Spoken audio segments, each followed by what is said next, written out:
Келин бала, мага 100 доллар берип тургулачы. Мени какта акча апа. Менин акча чыгарган заводум бар бележе. Макул анда өзүң өңгөр.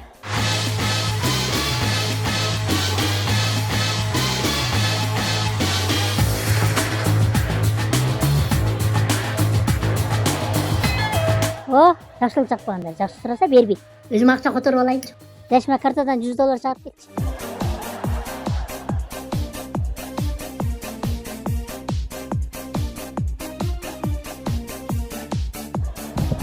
Апа кечиресиз. Чалыңда айыш кылбайсың? Апам өзүнүн толтур акчасы бар экен да менден акча сурап койт. Сен алдың. Мен алган жокмун. Сен алдың да отам. Текшерем азыр. Кара айланайын. Азыр эле мына жерде жүрдү эле го.